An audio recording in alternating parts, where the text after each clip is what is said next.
Bonjour et bienvenue à ce nouvel épisode du balado Derrière la courbe. Aujourd'hui, Charles et moi, on a eu la chance de s'entretenir avec Monsieur Danny Provost, qui est directeur de la planification financière et fiscale chez SFL. Et je dirais que Monsieur Provost a un parcours assez atypique pour quelqu'un qui évolue en planification financière. Effectivement, il est actuaire de formation, mais il a également complété différentes formations complémentaires pour aller accentuer son expertise. Entre autres, il est détenteur de la charte CFA. Il est également planificateur financier agréé et il a également un diplôme de 2e cycle en fiscalité. Par sa formation plus quantitative, rapidement, M. Provost a été en mesure de se démarquer dans le domaine de la planification financière en développant un outil d'optimisation fiscale pour planifier la retraite des clients. Un outil qui est assez rare au Québec et qui a permis rapidement de gagner une notoriété importante dans ce domaine-là. Également, M. Provost est reconnu pour son habileté et son aisance à vulgariser des concepts complexes. En plus de ses différentes interventions sur différents médias sociaux, il est également chroniqueur dans la revue Finance et Investissement et il partage régulièrement ses réflexions sur le blog de SFL. Il est également auteur de 2 ouvrages, un premier qui s'appelle « Arrêtez de planifier votre retraite, planifier avec plaisir », un ouvrage qui remet en question l'idée qu'on se fait de la retraite et qui axe davantage sur le plaisir. Et dans un second temps, il est auteur de l'ouvrage « As-tu réglé ça?», un ouvrage qui met en évidence l'importance de régler ses affaires financières. Alors, c'est avec grand plaisir que je vous souhaite une bonne écoute. Monsieur Provost, bonjour, merci d'être avec nous aujourd'hui. Ça fait plaisir. Donc, comme on a commencé un petit peu à discuter là, hors d'onde avant l'enregistrement, mais qu'est-ce qu'on disait en fait, là, c'est qu'aujourd'hui, vous êtes quelqu'un de très établi dans l'industrie à Québec, chez SFL. Aujourd'hui, notre but, en fait, là, c'est qu'on parte de votre parcours, de votre cheminement, puis qu'on se questionne, en fait, là, qu'on se rapporte à ce moment-là. Qu'est-ce qui vous a permis de vous démarquer puis d'arriver au poste que vous êtes avec la notoriété que vous avez comme chroniqueur invité chez les affaires dans finance et investissement et tout ça. Mais pour amorcer la conversation, j'aimerais ça qu'on discute un petit peu de votre parcours, peut-être un petit peu atypique. Là. J'ai cru comprendre que vous avez étudié en musique avant de vous diriger en actuariat et tout ça. Donc, pouvez-vous peut-être me faire un peu un historique de comment que ça s'est déroulé, ce début de carrière-là? Ça a été quoi le cheminement entre les différents secteurs qui sont relativement différents, selon moi? Oui, ils sont différents. Vous avez raison. On n'a même pas parlé d'une session que j'ai faite en biochimie avant de faire la musique. Ouais? Ça, j'ai pas complété. Ça fait que j'en parle même pas, mais... Alors, c'est ça, j'ai commencé en musique parce que moi, ce que j'aime, c'est de comprendre les choses. OK. Puis j'avais une 11e année classique en musique, mais quand on parlait de jazz, je comprenais pas. OK. Puis quand je comprends pas quelque chose, ça me fatigue. Alors, je voulais absolument comprendre la musique, puis je trouvais que le jazz, c'était ce qui me manquait comme compréhension musicale dans ce que j'avais. Fait que j'ai dit, on va aller faire des études en musique. Fait que là, je me suis inscrit. Parce que je parle du jazz parce que si j'avais continué en classique, j'aurais fait mes études ici à Québec, à l'Université Laval. Puis je rentrais tout de suite en 2e année, donc j'aurais sauvé 1 an sous le bac. Mais non, je voulais vraiment aller en jazz. On va prendre le taureau par les cornes, on va affronter ce qui me fait plus peur, la grosse bête. Fait que puis à l'époque, il n'y avait pas de programme de jazz à Laval. Fait que j'ai fait ça à Concordia. À Montréal. Mais je trouve ça drôle que vous parliez de compréhension de la musique, parce que moi, dans ma tête, c'est tellement artistique et très peu cartésien. Qu'est-ce que vous voulez dire par la compréhension de la musique? Ah, mais c'est tout à fait cartésien. C'est cartésien? Oui, la musique, il y a un aspect, il y a un volet qu'on pourrait dire mathématique à la musique. Ouais. Hein? D'abord, c'est les sons musicaux, c'est des harmoniques. Les sons musicaux qui sont agréables à l'oreille, c'est des harmonies, c'est des multiples, c'est des facteurs Fait que c'est une question d'onde. Fait que il y a un lien entre les mathématiques et la musique. OK. Mais c'est vrai que c'est artistique. Et, je prends par exemple, Mozart pouvait prendre des dés à un moment donné, lancer des dés, puis ça, selon le résultat qu'il obtenait, ça lui donnait un petit thème musical pour démarrer, puis il démarrait ses compositions là-dessus. Wow. Donc, on part de ça, puis ensuite, là, vous avez travaillé un peu en musique? Non, quand j'ai fini tout de suite mon bac en musique. Là, j'étais à croiser des chemins. Là, ou bien je continue en musique. Puis là, on avait eu un projet à l'époque. On avait rencontré quelqu'un. J'avais un groupe, parce que j'ai toujours joué de la musique dans un band, là, ben encore aujourd'hui. Quel instrument vous jouez? Clavier. Le clavier. Oui. Fait que j'ai eu un appel il y a 2 ans de mon chum qui m'a dit « As-tu le goût de recommencer? » Ça fait que là, je me suis rééquipé. Ah ouais? Puis là, ben, Hey, on a un band rétro, puis on fait de la musique des années 50, 60, 70. Tout ça pour dire que jazz? Non, pas du tout. C'est vraiment crooner. C'est vraiment la musique des années. Quand on pense à rétro, là, c'est vraiment ça. OK. Fait que tout ça pour dire que j'ai abandonné. J'ai joué dans un band pendant une 20aine d'années presque. Puis après ça, j'ai abandonné pendant un grand nombre d'années. Puis là, ben, je suis revenu. Là, et on fait... c'est ça. Donc, c'est un petit retour là-dessus. Mais à l'époque, j'avais un autre band, puis on avait des grand projet. On avait rencontré quelqu'un de sérieux. On avait rencontré même quelqu'un de Los Angeles qui avait écrit un succès, qui avait été sur le Billboard aux États-Unis. Puis là, il aimait ce qu'on faisait. Ce que là, on était partis, nous autres. On va faire carrière québécoise. On crachait là-dessus. Regarde, ça vous parle. Trop petit. Oui, on avait cette mentalité-là. Fait que, mais on n'avait pas, il n'y avait personne qui avait la drive. Je comprends. Puis, ce qui fait que le projet est mort dans l'œuf. OK. Fait que là, je t'ai croisé des chemins, ou bien je continue de façon professionnelle en accompagnant des artistes, puis tout ça.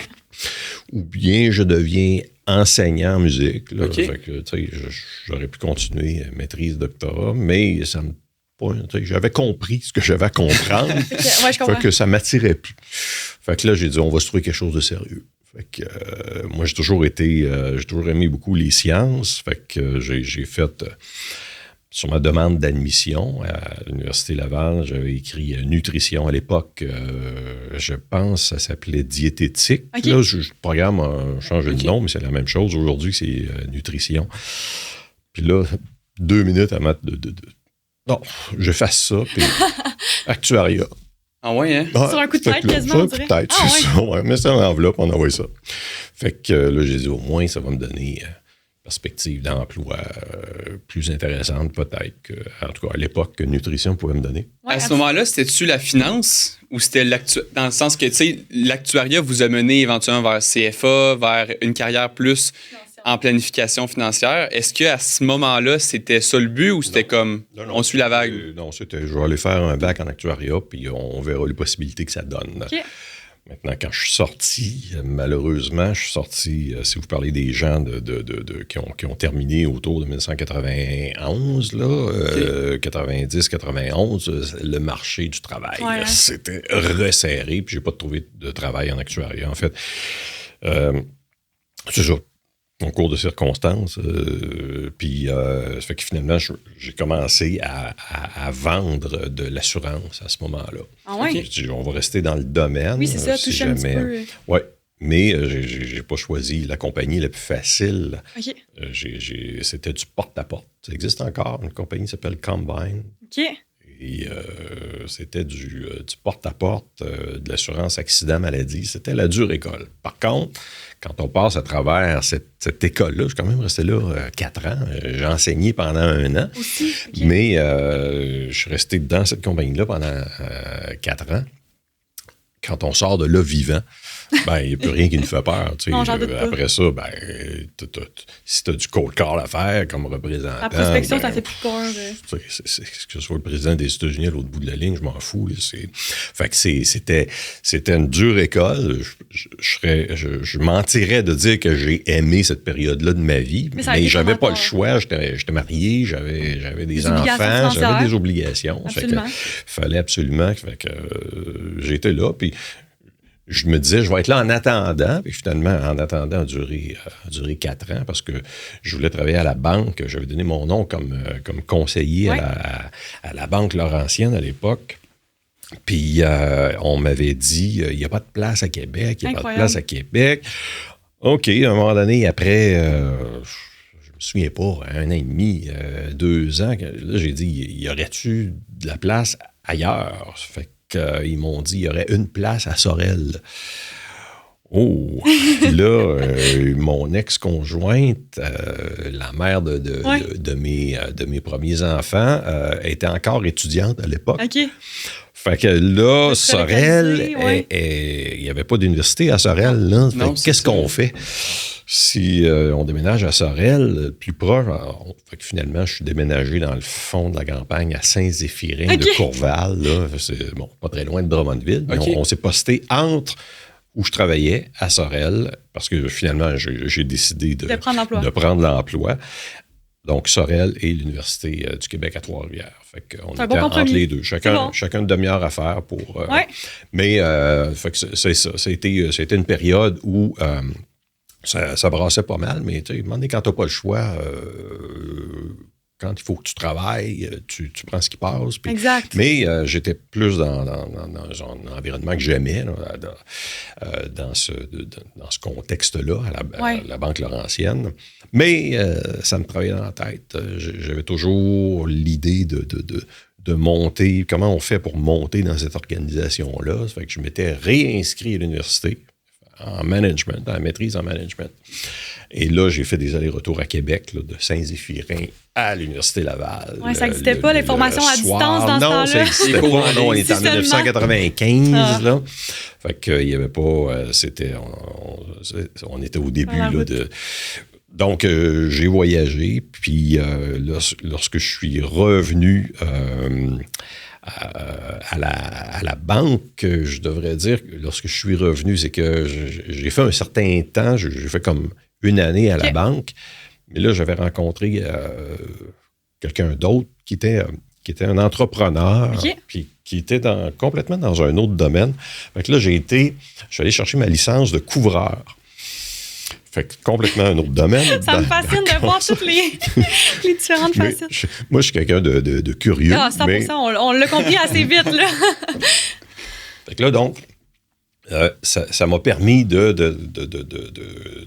partir une business l'été pour gagner de l'argent, pour retourner à l'école. C'est ça que j'avais fait quand j'ai dit que je m'étais réinscrit à l'université, c'est que j'avais délaissé la banque pour partir à mon compte là-dedans. C'est courageux. Malheureusement, oui, c'est ça, parce que, encore une fois, la pression financière était forte. Là. Parce que mon ex-conjointe était toujours à l'école. Oui, c'est ça. Donc, tout ça pour dire qu'éventuellement, la vie a avancé. Puis là, à un moment donné, j'ai... dans mes études, quand je suis revenu à temps plein à l'Université Laval, donc j'avais pris une pause de travail. Fait que ça augmentait le risque financier, mais j'avais fait ce choix-là. Quand je suis revenu à temps plein à l'Université Laval, là, j'ai vécu un divorce et j'ai eu une autre conjointe, donc autour de 1996. Et à partir... J'ai fait un certain temps, mais là, j'étais rendu au bout de mes ressources financières. Je n'ai pas pu continuer à finir la maîtrise en management. Mais c'est là que j'ai commencé. Je suis rentré chez Desjardins dans le domaine des rentes collectives. Et c'est là que j'ai fait un peu plus de lien avec... le background actuaire. C'est ça. Parce que, bon, mon collègue à l'époque était actuaire aussi. On avait été dans la même classe, on était dans la même promotion. Fait que on trouvait une connaissance. C'est un peu grâce à lui. Ça a-tu été comme une perche qui vous a permis, si on veut, de rentrer dans cette équipe-là? Est-ce que c'est encore le marché de l'emploi? Était encore difficile? Le marché, non, c'était moins difficile que le marché de l'emploi.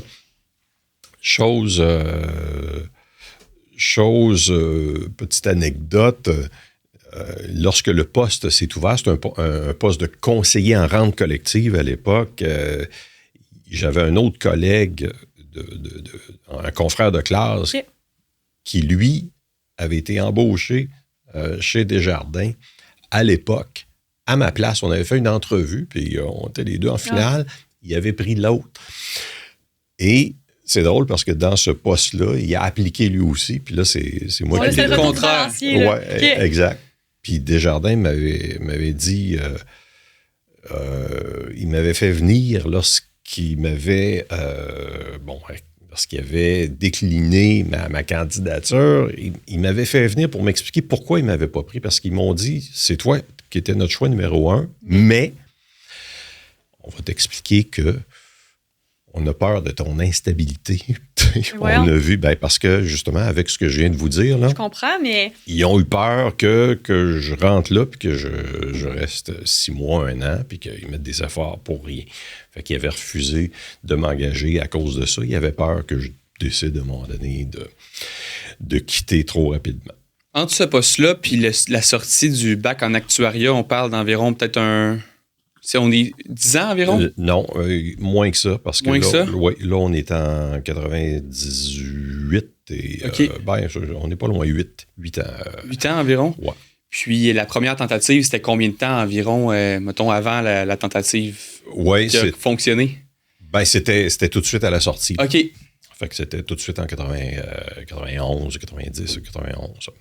Il y a quand même quelque chose que je trouve intéressant, c'est dans le parcours en musique, puis ensuite, sûrement quelque chose que vous avez retenu de ça, c'est, je vous ai entendu dire au début, j'ai choisi le jazz parce que je comprenais pas, je voulais comprendre le fond des choses. Est-ce que, tu sais, dans le sens que vous étiez en musique classique, puis là, vous avez choisi de vous challenger, puis d'aller dans quelque chose que vous compreniez moins parce que vous vouliez le comprendre, est-ce que c'est quelque chose, vous pensez, qui vous a comme un petit peu suivi dans votre caractère, dans le fondement de votre carrière? Ou c'est une très bonne question parce que par la suite, là, je suis rentré pour Desjardins dans les rentes collectives. J'ai fait quelques années là et finalement, en 2000, là, j'ai fait un dernier saut, si on veut appeler ça de cette façon-là, dans les services financiers pour SFL parce que, on avait été amené à rencontrer un client en commun, un cabinet du réseau SFL. Desjardins, j'étais dans les rentes collectives, on n'avait pas de clients.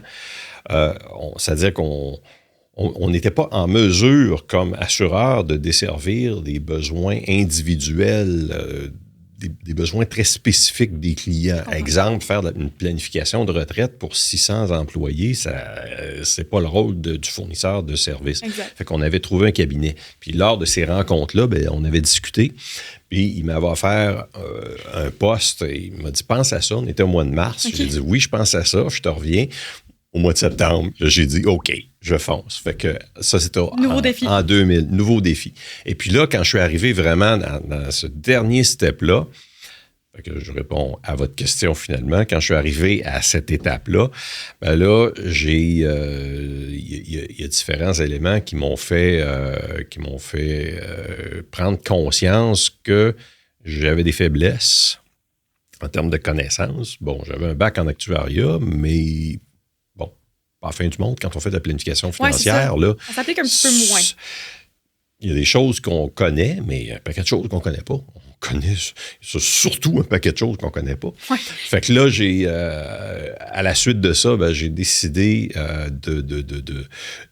d'affronter, de prendre le taureau par les cornes, puis d'aller dans les domaines où j'étais moins ferré. Donc, le premier, en fait... on était en 2003 peut-être, j'ai eu une rencontre avec justement la personne qui m'avait offert de transférer pour le réseau SFL. Et puis, on était dans son véhicule. À un moment donné, on avait une petite conversation à 3, puis il disait, il s'adressait même pas à moi, mais il disait à son collègue, il dit, tu n'auras jamais autant d'impact que si tu écris un livre. Ça a résonné avec vous? Oui, ça a résonné avec moi parce que moi, dans l'expérience que j'avais, je rencontrais des gens, puis j'utilisais des logiciels de planification financière, puis je trouvais que ça ne faisait pas la job. OK. Pourquoi ça ne faisait pas la job? Je ne peux pas comprendre qu'on était quand même en 2000, 2001, 2002. Je ne peux pas comprendre que même dans ces années-là, on doive saisir un taux d'imposition manuel pour illustrer un décaissement. OK. Voyons donc, comment ça que les tables d'impôt ne sont pas intégrées? Tu sais, c'est un calcul d'impôt. Comment ça que les... Fait qu'aujourd'hui, heureusement, ces outils-là, si on peut les qualifier ainsi, ont disparu du marché. En tout cas, j'espère qu'il n'y a personne encore qui fait sa planification de retraite avec ça, parce que ça fait pitié. Pas optimal. Mais donc, je ne pouvais pas comprendre. Donc, il y avait des grosses faiblesses. Puis là, j'ai pris conscience de certains éléments qui m'ont dit, Caroline, il faut que je partage la bonne nouvelle. Fait que là, l'idée a germé d'écrire un livre. Et en 2005 est sorti mon premier livre qui s'appelle « Arrêtez de planifier votre retraite, planifiez votre plaisir ». Qu'est-ce que ça voulait dire, ça? Ça voulait dire simplement viser un équilibre dans votre vie. Parce que là, j'avais rencontré quelqu'un, je me souviens, un individu de la région de Trois-Rivières, dans un des groupes dont je m'occupais. Puis lui, il était comptable pour la boîte où il travaillait. Il avait 62 ans de mémoire à l'époque. Il allait prendre sa retraite 3 ans plus tard de cet employeur-là. Mais il y avait un autre travail à temps plein. Il travaillait 80 heures par semaine, 2 fois 40. Ben voyons, ça fait beaucoup. Ça fait beaucoup. Puis là, il était tout content. Dans 3 ans, il s'est fait faire une planification de retraite par quelqu'un d'autre. Puis il s'était fait un peu prendre à la gorge avec le niveau d'épargne nécessaire. Puis, ça fait que là, autrement dit, il se saignait là, pendant les années qui lui restaient. En attendant pour se rendre, puis enfin en profiter. Exact. Puis là, moi, je le voyais aller, puis c'est pas je pensais qu'il n'y avait pas nécessairement les meilleures chances du monde d'être centenaire, si vous comprenez ce que je veux dire. Mais ça aussi, exact. Fait que là, pourquoi qu'il n'en profite pas plus que ça? Ça fait que là, moi, je lui avais fait une planification où ce qui atteignait un équilibre dans son niveau de dépenses. Il n'était pas obligé de se saigner puis de pas vivre, d'arrêter de vivre avant sa retraite pour pouvoir avoir une retraite. C'est quoi l'idée, là? Parce que si pourquoi on vise une retraite dorée puis on arrête de vivre en attendant? Autant que les gens qui font l'inverse, c'est pas plus sage. Les gens qui dépensent, puis qui vivent au-dessus de leurs moyens. Au-dessus de leurs moyens, ils arrivent à la retraite, ils n'ont pas une scène, ils sont obligés de manger leur bas à ce moment-là. Pas mieux. Donc, il y a sûrement un point d'équilibre entre les deux. Parce que ce point-là existe pour tout le monde. Exact. Donc, c'est ça l'objectif de mon premier livre, c'est cette philosophie-là que je disais que je voulais implanter, puis parce que les logiciels, en tout cas à l'époque, c'était difficile d'illustrer ça. Ben oui, il y a des composantes qui ne sont pas nécessairement mathématiques, là, une composante, tu sais, plaisir, puis de profiter de la vie, puis on ne peut pas toujours repousser à plus tard le moment où on peut en profiter parce qu'on ne sait jamais là, qu'est-ce qui nous attend aussi. Ça peut arriver très vite. Exact. Donc, ce qu'on a au meilleur de notre connaissance, c'est de planifier cet équilibre-là avec les données qu'on a actuellement. Ça fait que moi, j'avais focusé sur le budget plaisir. Ouais. Donc, en excluant tout ce qui est paiement hypothécaire, dépenses relatives aux enfants, ça fait que ça allait à l'encontre de la planification de retraite standard. La planification de retraite standard, dans ces années-là, on demandait au client combien tu veux d'argent à ta retraite. Le client disait, écoute, c'est toi le spécialiste, là. Dis-moi combien j'ai besoin. Puis... Ben oui, ça fait que là, le conseiller financier, ce qu'il faisait, c'est qu'il prenait 70 % de remplacement de revenus. Bon, OK, tu gagnes... je dis n'importe quoi, 50 000, fait qu'on va viser 35 000 de revenus à ta retraite. Fait qu'on se fout. Fait que là, 35 000 de revenus à la retraite, on a besoin de tant de capital. Puis là, en décaissant, on va arriver, puis on va avoir vidé nos comptes à la fin de notre vie, ou en tout cas à un âge qu'on vise. Puis pour atteindre ce niveau de capital-là, on a besoin de mettre tant d'épargne par année. Puis, dans le meilleur des cas, c'était de l'épargne qui était indexée, mais des fois, c'était même pas de l'épargne indexée, c'était de l'épargne nivelée. Donc, quand tu épargnes pendant 30 ans, ça n'a pas la même valeur. Là. Ça fait que là, je me disais, c'est quoi? C'est donc même mal fait. On se fout complètement des années qui précèdent la retraite. Là, on veut juste atteindre ce 70 %-là. Il n'y a pas de logique, là. En tout cas. Que j'en avais,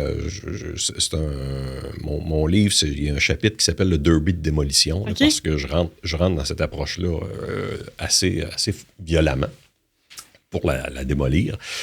Et puis, tout ça pour dire que je ne suis pas contre cette planification-là pour, exemple, un jeune de 22 ans qui commence, il n'a aucune idée où ce qui s'en va. C'est un bon point de départ. C'est ça, c'est un bon point de départ de dire, regarde, on va remplacer le revenu. Mais quand on est à 5 ans de la retraite, là, c'est plus ça. On sait, on les connaît, nos dépenses, là, puis on peut avoir des projets, on peut avoir des... L'idée, c'est de prendre tout en compte et d'être capable d'équilibrer les choses, Puis moi, comme j'ai dit, je focusais sur le budget plaisir, c'est-à-dire sortir au resto, vacances, ce qui est le fun. Parce que si ce qui est le fun, ça s'en va en dents de scie comme ça, ben, tu sais, une année, je peux pas prendre de vacances parce qu'il faut que je prenne mes REER. Voyons, c'est quoi l'idée, là? Fais l'inverse, là, tu sais, vise des vacances moins élevées. Oui, c'est ça. Mais meilleure fréquence. Ton REER, l'épargne dans ton REER peut varier en dents de scie. L'idée, c'est de l'atteindre, ce capital-là. C'est un bon point. J'aime la mentalité. Fait que c'était le message que je voulais véhiculer en écrivant un livre. Mais là, j'avais pas le titre de planificateur financier. Puis là, je m'étais dit, je vais me faire rentrer dedans par les planificateurs financiers. Il n'est même pas planificateur financier. C'est vrai. Fait que là, je vous fais grâce des détails, mais c'était une saga in extremis, une question de jours. De façon accélérée avant le... oui. Puis même, le livre a été imprimé. Le verso avec ma photo, c'était écrit planificateur financier. Puis vous ne l'aviez pas encore officiellement? Bonne pression pour l'examen. Oui, c'est ça. Mais, ça donne le goût de le passer, l'examen. Là. En fait, il a été imprimé, pour être franc, il a été imprimé après que j'ai passé l'examen, mais avant d'avoir ma note. Oui, je comprends. Donc, j'avais une certaine confiance de passer. Oui, c'est ça. Fait que tout ça pour dire que il fallait que j'aille chercher, puis c'était, comme j'ai dit, in extremis, il fallait que j'aille chercher mon titre de planificateur financier. Puis là, encore avec cette mentalité-là d'augmenter mes connaissances pour devenir le meilleur possible, là, c'est là que j'ai fait mon CFA. En fait, mon CFA, je l'avais commencé avant. Il est arrivé le planificateur financier, puis l'année suivante, j'ai terminé parce que CFA, il y a 3 examens à faire. Oui, exact. Bon, ça fait que c'est l'année suivante que j'ai fait mon 3e examen. Mais, c'est ça. Et là, il me restait une faiblesse importante parce que quand on fait de la planification financière, à moins de viser un marché familial, on rencontre des gens qui sont en affaires. Côté fiscalité. Il y a un côté fiscal qui est très important. Puis honnêtement, encore aujourd'hui, si vous me posez la question, quel est le domaine le plus important dans les 7 champs d'expertise en planification financière, je vous réponds encore la fiscalité. Alors là, encore une fois, j'ai pris le taureau par les cornes. On est rendu en 2008. Là, pendant ce temps-là, vous travaillez en même temps, oui, c'est les études, la famille, les obligations, ça fait beaucoup. Oui, troisième union, parce que ici, c'est ma 3e bague. Fait que j'ai eu, c'est ça a brassé pas mal dans la 2e union, mais en 2009, fait que c'était, j'ai commencé la maîtrise en fiscalité en fin 2008 de mémoire.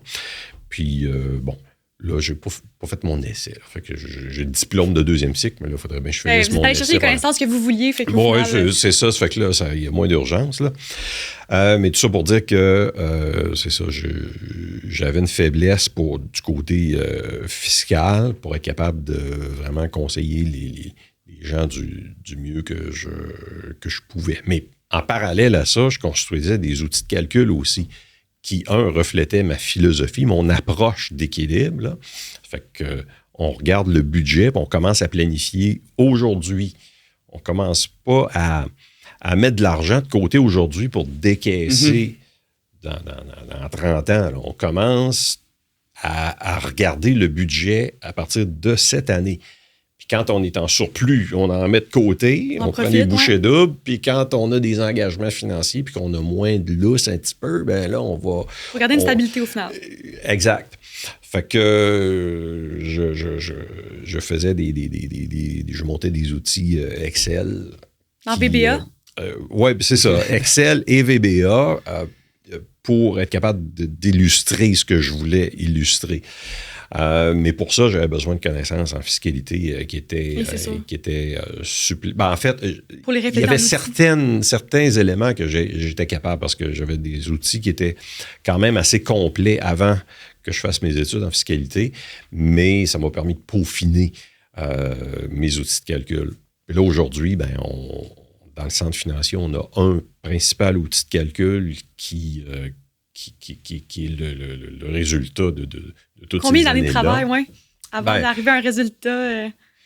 Il y a plusieurs versions, puis l'amélioration continue aussi, mais... En fait, il est constamment en amélioration. Presque à toutes les semaines, il sort une version. Avec l'arrivée de l'intelligence artificielle à intégrer... Ça va être plus en termes d'automatisation, parce que pour l'instant, je ne vois pas comment l'intelligence artificielle pourrait faire des calculs. Je comprends.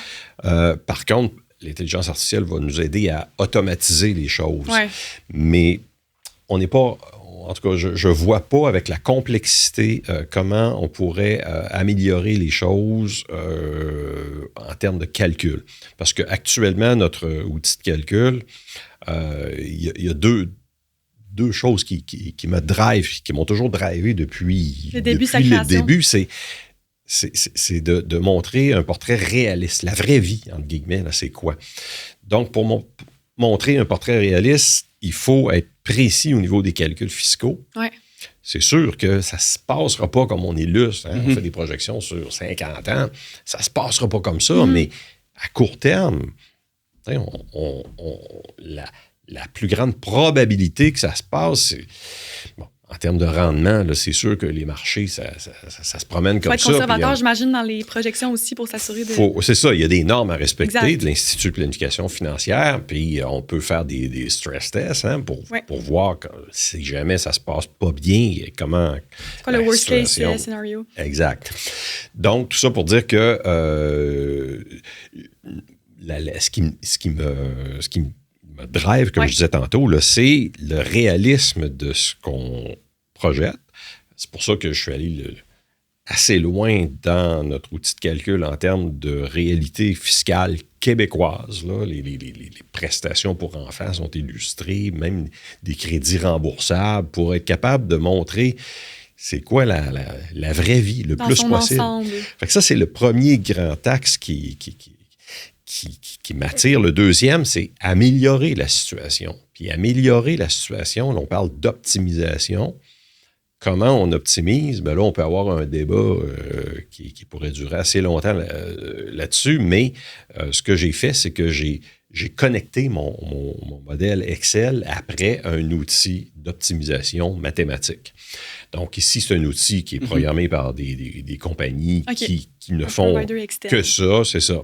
Donc, et en connectant ça ensemble, ben, c'est comme si je donnais carte blanche à ce logiciel-là. Pour trouver la solution optimale. Pour trouver la solution optimale qui a une commande.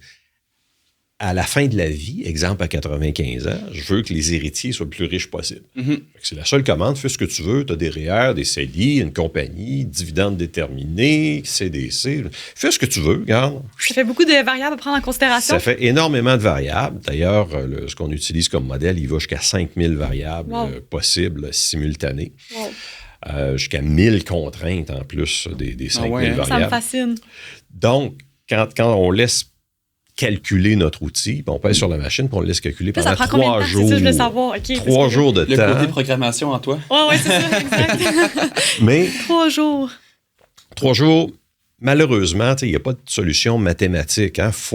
On n'a pas le choix de passer par des modules comme ça, essai-erreur, dirigés, parce qu'à un moment donné, on voit qu'il améliore sa situation, il améliore, puis à un moment donné, hop, pogne un plateau. Puis après ça, il débloque, il continue d'améliorer. Là, il trouve un autre chemin, puis il l'exploite jusqu'au maximum. Puis quand il arrive à des... La première fois qu'on a parlé de cet outil-là, dans le journal Les Affaires, c'est en 2016, puis c'est encore le même outil. Encore d'actualité. Il est encore d'actualité, c'est le même qui a été amélioré avec les années, mais la première fois qu'on a fait un article là-dessus, c'était Daniel Germain à l'époque. Je l'avais laissé calculer pendant 1 semaine de temps. Okay. mais il était 5 fois plus rapide. Aujourd'hui, c'est alourdi tellement qu'il fait les itérations 5 fois moins vite. Mais à l'époque, il allait 5 fois plus vite dans ses calculs. Donc, c'est comme si je l'avais laissé calculer 5 semaines en date d'aujourd'hui. C'est ça, en date d'aujourd'hui. Puis j'ai réalisé que dans toute la semaine où il avait calculé, pendant les 6 premiers jours, il avait amélioré sa situation. Puis la 7e journée, il pouvait plus aller plus loin. Dans le vide. Fait que là, j'ai dit, on touche à quelque chose. Mettons qu'on fait... C'est super intéressant, puis ça répond... Ça fait quand même le point avec ma question de tantôt, en fait, de... Tu sais, que vous êtes curieux. Je pense que c'est quelque chose... Mettons qu'on se positionne, là, par exemple, quelqu'un qui est en début de carrière. Là. Est-ce que c'est... Dans le fond, c'est toute partie... Est-ce qu'on peut dire que c'est toute partie du même objectif qui était, quand vous étiez dans l'auto, vous avez entendu d'écrire un livre? Puis là, après ça, une chose a mené à une autre, qui a mené à une autre, qui a mené à une autre. Toujours avec l'objectif de se perfectionner. Est-ce qu'on pourrait dire ça ou est-ce que... Écrire un livre, je dirais que ça a été un élément déclencheur pour diffuser le message. Mais le message à la base, c'était que je voulais livrer des planifications qui étaient les plus réalistes possibles, les plus complètes possibles. C'est ça. Dans les calculs, je ne parle pas de planification, parce que quand on parle de planification financière, il y a aussi les aspects légaux, testament, tout ça. Moi, je parle seulement des chiffres. Je voulais livrer les meilleurs chiffres possibles aux clients. Donc, c'est ça à l'origine, je dirais, qui est plus.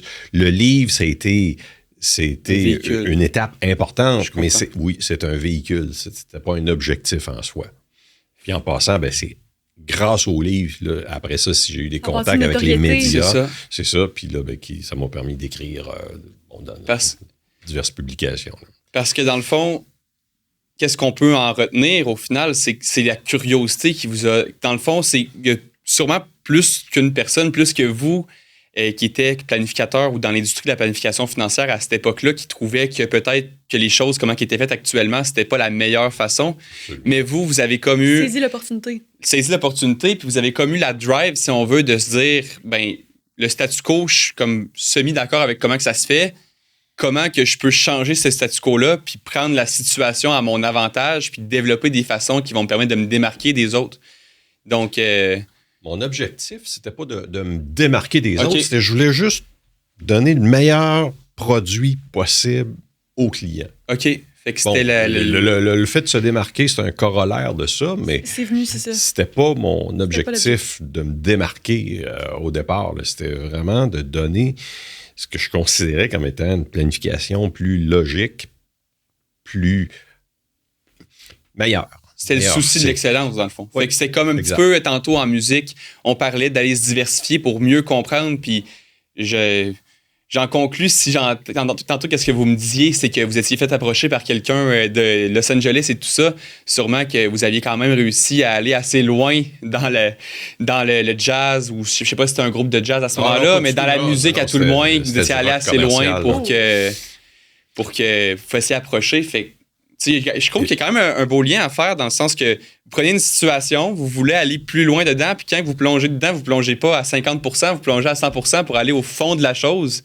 C'est un petit peu la même situation qui s'est reproduite, est allée sur plusieurs années, donc sûrement qu'on a pu aller dans plusieurs aspects. C'est un sujet qui était pas plus complexe. Je connais pas la musique nécessairement, mais il y avait plusieurs branches, donc on est allé dans une branche, ensuite on est allé dans une autre branche, ensuite on est allé dans une autre branche. Est-ce que c'est un petit peu... c'est quoi le conseil, mettons, qui est ressorti de ça, que vous aimeriez donner, par exemple, à quelqu'un qui est présentement en planification financière, qui sort du bac, puis que là, il veut se lancer, puis il se demande comment que je peux me démarquer, surtout que maintenant, j'ai des amis là, qui sont en planification financière, ça semble tellement, moi je le vois de l'extérieur, mais ça semble tellement être un marché qui est saturé quasiment. Saturé, il y en a tellement beaucoup, puis vu que c'est des travailleurs autonomes, tout le monde doit se démarquer de l'autre, tu sais, c'est quoi votre vision, ou qu'est-ce que quelqu'un pourrait apprendre de ça, de votre façon d'avoir fait...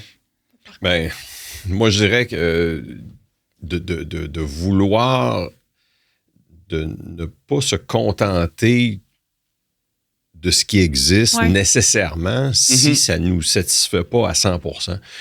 De ne pas hésiter à remettre en question le statu quo. Ce qu'on apprend, le statu quo, parce que moi, je me souviens à l'époque, on avait fait une entrevue à la radio à CKC à l'époque à Montréal. Ouais. Puis, à l'époque, on se situe environ... Quand mon premier livre est sorti, 2005, Puis l'autre, c'était un planificateur financier traditionnel. Puis il disait, mais ça sort de tout ce qu'on a appris. Oui, c'est pas nécessairement mauvais. C'est so what, là, ouais, justement. Hein. Donc, pas avoir peur de remettre en question ce qu'on apprend, puis être de ne pas se satisfaire si on a, exemple, des outils de travail qui nous satisfont pas, ben pas simplement de travailler puis mettre les bouchées doubles pour arriver à ce qu'on a besoin. Absolument, absolument. Aujourd'hui, on a moins ce problème-là, je dirais, avec les logiciels parce que, bon, ils se sont améliorés avec le temps, mais encore, moi, c'est pas pour rien que je continue mon outil actuel. C'est que. Toujours place à l'optimisation. C'est ça. Si je le compare avec les logiciels commerciaux qui existent, ben, ils font pas le travail encore. Wow. Fait que. Faut pas lâcher, mais on va toujours.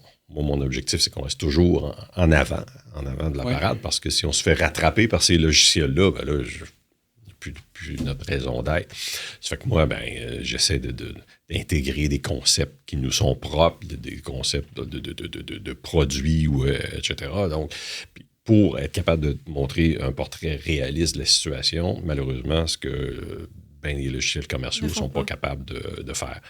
Mais si on vient sur un conseil, là, c'est vraiment si vous avez une direction à prendre, je dirais, si vous avez un objectif, accrochez-vous, parce que, tu sais, lâchez pas. C'est vraiment de persévérer. C'est le mot-clé, effectivement. Persévérer parce que, à un moment donné, si vous faites un bon travail, vous allez être spoté, puis il y a quelqu'un qui va vous demander de collaborer avec. Ça va vous ouvrir des opportunités. Excuse-moi, mais j'aimerais savoir par rapport à cet outil-là pendant qu'on l'aborde. Là, mais moi, je veux juste savoir quand vous êtes entré chez SFL, puis vous avez justement ciblé cette opportunité-là d'optimiser puis de faire mieux au niveau de la représentation pour une planification financière. Comment vous avez travaillé sur ce logiciel-là? Ce que je veux dire, c'est, est-ce que vous avez travaillé dans l'ombre, puis là, vous avez essayé de vouloir monter une première version pour finalement le présenter à vos collègues, ou vous avez plutôt mentionné que vous cibliez cette opportunité-là, puis vous avez attendu l'accord de tous avant de commencer à vous investir dans ce projet-là? Non, j'ai investi de mon propre chef. De votre propre temps? De mon propre temps au début. Okay. Puis, à un moment donné, on est arrivé à une croisée des chemins, et là, j'ai dû faire une espèce de pitch de vente pour justifier le temps qu'on met là-dessus aussi. Oui, c'est ça. Mais est-ce qu'on met encore de l'énergie sur cet outil-là, ou est-ce qu'on prend une autre direction? Puis, on se croise les doigts que... Vous aviez vu ça venir? Puis vous étiez prêt quand c'est arrivé, la situation est arrivée, puis vous aviez déjà travaillé sur cette situation-là depuis un certain temps. Puis je trouvais que c'était inévitable à un moment donné que l'industrie, que le marché en général arrive avec des meilleurs produits. 100%. Donc, mais moi, ça faisait longtemps que c'était ça que je visais comme qualité de calcul. Fait que quand est arrivé la possibilité de faire autre chose, de faire d'autres, en tout cas d'arrêter de mettre du temps de développement dans cet outil-là, j'ai dit, voici où est-ce qu'on peut s'en aller avec cet outil-là à partir d'où il est aujourd'hui, puis voici les limites des autres. Fait que, c'est ça. C'était pas difficile parce que j'avais les deux mains dedans tous les jours, donc j'étais capable de voir les forces et les faiblesses autant de mon outil de calcul que des autres outils là, qui existaient. Tantôt, vous avez dit que c'est quelque chose qui était hors de la façon de penser, même avec le planificateur financier à la radio qui disait que c'était en dehors des sentiers de qu'est-ce qui avait été fait. Puis c'est vraiment cet aspect-là de défier le statu quo qui vous a permis ensuite là, d'établir une renommée, le livre et tout ça. Mais moi, je me mets, mettons, à votre place à ce moment-là, puis on dirait que je serais comme un petit peu intimidé de comme déjouer tout l'effet de groupe aussi, si on veut. Tu sais, comme j'ai appris ça, des personnes qui ont plus d'expérience me disent ça, il y a l'effet de groupe, tout le monde pense comme ça. Fait que moi, je serais curieux de vous entendre sur c'est-tu une prédisposition que vous aviez de comme un esprit de pas vous arrêter aux limites? Est-ce que c'est quelque chose que vous avez développé à travers le temps? Parce que c'est quand même d'aller à l'encontre d'un ordre établi dans un domaine au complet quand tout le monde pense comme ça, c'est quand même pas rien. Bon, il y a des... À la base, il y a des dispositions que les gens ont. Ça va avec le caractère. Oui, c'est ça. Les gens sont confortables ou pas avec cette façon de faire là, cette façon de penser là qui peut aller à l'encontre. Mais moi, j'avais comme perception que je faisais simplement parler la logique. Ça fait que... Vous étiez confortable vu que vous étiez conforté par des chiffres, par des statistiques, par des... Exact. Fait que je me disais, même si on n'est pas... je fais pas l'unanimité dans l'industrie, ce qu'on peut me reprocher, c'est sûrement pas sur une base de chiffres. Qu'on me dise que c'est trop complexe, que c'est... OK, ça, je peux l'accepter. Mais dites-moi pas que c'est moins bon que votre approche actuelle. Là. Regardez pourquoi. Fait que mais c'est sûr qu'il faut avoir cette espèce de couenne épaisse là pour faire affronter, disons, les commentaires qui pourraient sortir à l'occasion. Y en a-tu un peu après le livre? Y a-tu des gens qui vous ont comme challengé beaucoup? Ça a-tu été bien reçu? Ou... Oui, ça a été bien reçu. Je dirais que celui qui m'a challengé le plus, c'est cet individu, le même qui... contre qui... en fait, l'émission s'appelait « Pour ou contre » à l'époque. Okay. Fait que c'était un peu normal, en ondes, qui me challenge. Ouais. Mais hors d'ondes, c'est aussi la personne qui a le plus challengé mon approche. Mais bon... Puis vous avez écrit un second ouvrage par la suite. Est-ce que vous pouvez nous parler un petit peu de ce second livre-là? Puis qu'est-ce qui vous a mené à poursuivre la rédaction? Oui, bien là, ça faisait des années que l'éditeur me demandait si je voulais écrire un autre livre. Ah, mais oui, ça a trop bien été. Oui. Puis c'est parce que j'avais de la difficulté à trouver un sujet. Puis à un moment donné, je parle de ça avec ma conjointe. On est dans l'auto, on revient de la côte est américaine. Puis là... qu'est-ce que tu dirais d'écrire un livre sur régler ses affaires? Ah! Fait que là, OK. Fait qu'à deux, on s'en venait, puis on écrivait des sujets. Bon, c'est important de régler. C'est bon. Fait que, pour dire que les gens qui achètent, là, ils ont peut-être des idées en tête. Là, mais il faudrait bien que je règle ça fait longtemps que ça traîne, il faudrait que je m'en occupe, etc., etc. Ça fait que c'est comme si on faisait une grosse planification financière en touchant un paquet de sujets. Je touche pas à tout les domaines possibles, mais je fais un bon tour d'horizon sur les finances personnelles, puis comment régler ça, puis... Fait que la forme est assez légère. Comme dans le premier, j'ai pas un style d'écriture standard. Bon, quand j'écris dans les affaires ou finances et investissements ou ailleurs, je suis plus... j'ai un style d'écriture qui est... Plus corporatif. Plus corporatif, oui, c'est bien dit. Mais dans les livres, je suis laissé aller un peu, puis... je voulais que ce soit le fun à lire. Ça fait que chaque chapitre, c'est des courts chapitres. Okay. Chaque chapitre commence avec une mise en situation qui est complètement éclatée. Puis après ça, je dis pourquoi la personne a des problèmes dans la mise en situation. Intéressant. Puis ça se termine en disant comment régler ça. Okay. Donc, tu veux pas que ça t'arrive, fais ça, ça, ça. Fait que toujours sous forme de 3 points. Une belle formule assez léger, accessible. Oui, c'est ça. En ayant des chapitres séparés qui ont peut-être une dizaine de pages chacun, ben, ça permet de... Puis il n'y a pas d'interrelation, sauf à moins que ce soit écrit, va lire le chapitre tel si tu veux en savoir plus, mais on peut lire les chapitres dans l'ordre, dans le désordre, etc. C'est super intéressant. On pourrait continuer. Je vois le temps quand même filer. On approche plus vers la fin. On a des petites questions qu'on pose à tous nos invités à la fin qu'on va pouvoir poser, mais avant, là, si, mettons, je résume, là, fait que l'histoire avec le cheminement de carrière et tout ça, tu sais, Notre podcast s'appelle bien sûr Derrière la courbe. Ouais. Donc, on cherche derrière la courbe de progression de carrière. Ça a été quoi l'effet de levier, si on veut, qui a permis là, de vraiment venir faire que vous vous êtes démarqué, que vous avez atteint une certaine notoriété, le poste que vous avez actuellement. Je pense qu'à la force de notre discussion, ça a vraiment été la curiosité, le désir d'aller au fond des choses, de défier le statu quo puis de ne pas avoir peur de l'opinion des autres, si on veut, puis de développer vos outils. Fait que d'aller chercher quand vous savez que vous avez peut-être qu'il vous manque une certaine connaissance, vous êtes allé la chercher. On parle rien au début, en musique. Ensuite, quand vous êtes allé à la banque, là, le MBA en management, parce que vous vouliez savoir comment plus gérer une équipe. Ensuite, dans planification financière, le CFA, parce que le titre de planificateur financier, c'était pas assez. Ensuite, la fiscalité. Donc, vraiment aller au fond des choses. Moi, je trouve ça super intéressant. C'est des super bons conseils.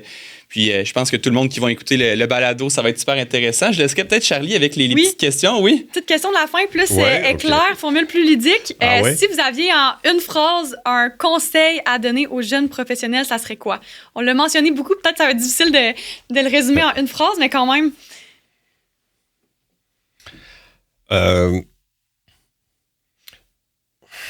Soyez persévérants face à l'adversité et ayez pas peur de penser en dehors de la boîte. C'est bon, c'est vraiment bon. Deuxième chose, un livre que vous avez à recommander. Je me doute un peu de la réponse, mais quand même. As-tu réglé ça? Ça marche. Peut-être un livre, mettons, qui vous a inspiré ou que vous, niveau personnellement, professionnellement, vous avez lu, que vous recommanderiez aussi, en plus de vos 2 livres, bien sûr. Un livre que je recommanderais dans le domaine, c'est...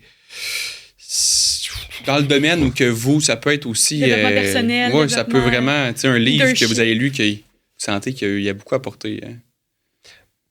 Je recommanderais, c'est sûr, pour les gens qui l'ont... Le dernier livre de la triade de Pierre-Yves McSween, là, La facture amoureuse, je trouve que c'est un bon livre qui peut aider les gens qui sont dans le domaine de la planification financière à comprendre les enjeux des couples, des séparations, la fiscalité, etc. Ça fait que... Très intéressant. Puis, dernière question éclair, puis ça s'applique très bien dans votre cas, parce que vous avez toujours jonglé avec études, famille, travail, tout ça. Est-ce qu'il y a une habitude à travers tout ça que vous avez conservée qui vous permet de garder un certain équilibre ou qui vous permet de rester groundé? Ça peut être dans le sport, ça peut être de prendre du temps pour vous, peu importe, je sais pas, ça vous sonne... Une habitude... je m'entraîne régulièrement. Trouver le temps à la maison. Okay. À la maison. On limite les déplacements dans ce temps-là. Oui, c'est ça. Il fut une époque où c'était ailleurs, mais... de prendre le temps de bouger un peu, là. Oui, mais quand c'est fini, quand la journée est finie, elle est finie. Oui, fait que décrocher. À 6 heures, si je finis de travailler à 6 heures, c'est terminé. Je veux dire, à 6h30, on est dans les séries. Puis c'est bon. J'aime ça.